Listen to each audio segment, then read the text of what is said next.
It's time for the Daily Stand Up Podcast presented by Agile Dad with your host, Lee Henson. Without any further ado, let's get started. I recently received an email from Mike Cohn, and it was discussing the delegating responsibilities rather than tasks. And I thought this was really interesting because this has been a topic or a thought that's been on my mind for a little bit now.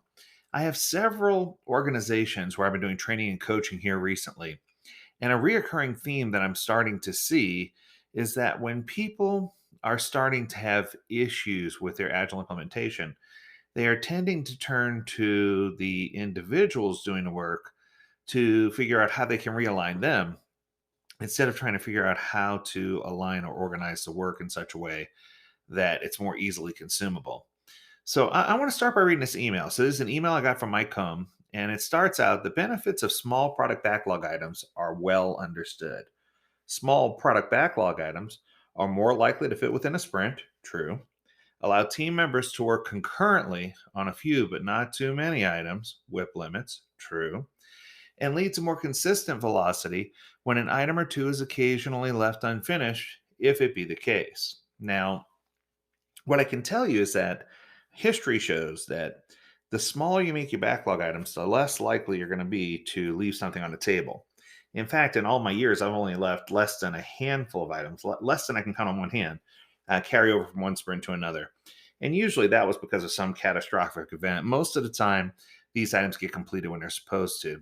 But these advantages do not come without costs. One problem with small product backlog items is that it's possible for the team to lose sight of why they're doing the small items. So you should probably try to make sure you marry them up to bigger items, right? As an example, consider a product owner who wants to reduce the incidence of abandoned carts during a checkout. The product owner can make a list of some things that might address the problem and ask the team to do them. Example: add a pop up window offering free shipping when a user begins to leave the page, or allow shoppers to check out without first creating an account, or combine checkout steps to reduce the number of screens required to make it all the way through checkout. This product owner is entrusting the team with a set of tasks. Even when they're expressed as user stories, these are still tasks. They are steps to achieve a goal. And because the product owner defined the steps, the product owner retains responsibility for whether the goal is achieved. Contrast that with a new product owner who presents the team with this objective: reduce the incidence of shopping cart abandonment by a minimum of 25%. This product owner is entrusting a team with a responsibility. There are no steps, only a clear goal. Therefore, the responsibility for achieving the goal lies with the team and not with the product owner. The more a product owner can give responsibilities rather than outlined detailed tasks to a team, the more creativity the team can bring to achieving the goal. This is so true. One of the things, like I said, that I see as a reoccurring theme is that oftentimes, especially recently, teams have been going back or reverting back to being spoon fed.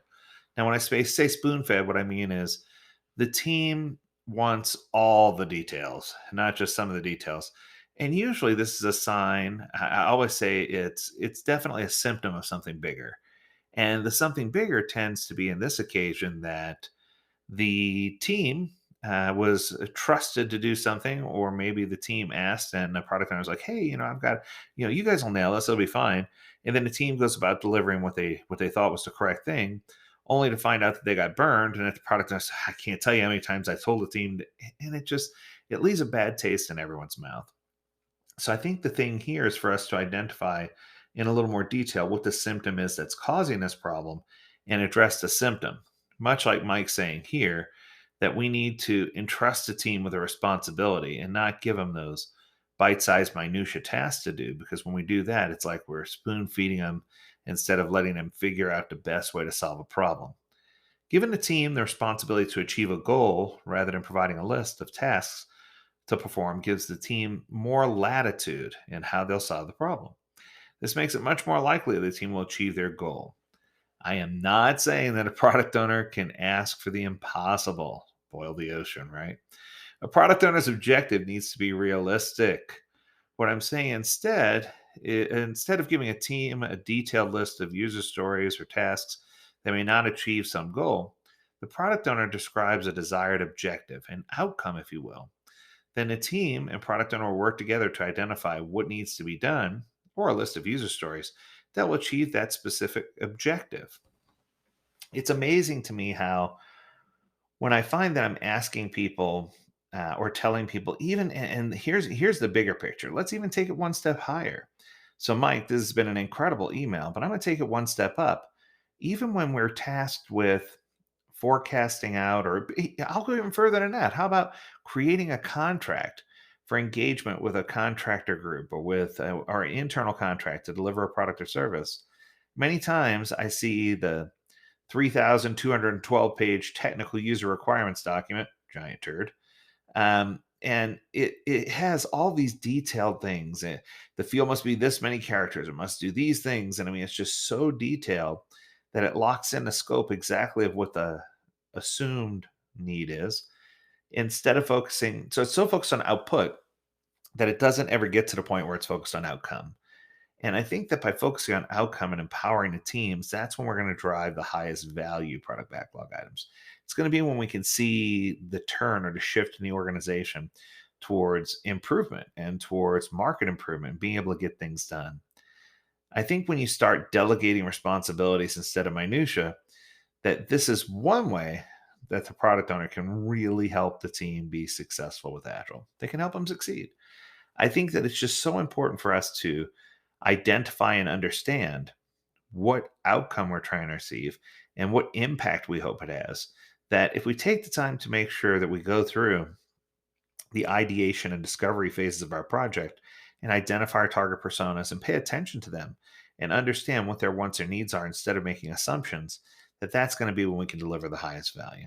All right, well, that's going to do it. I hope you enjoyed this episode. If you have anything you'd like for us to talk about on the Agile Daily Stand Up Podcast, make sure you reach out to us at learnmore@agiledad.com. We'd love to hear from you. And until next time, stay healthy, stay well, and stay agile, my friends. Do take care.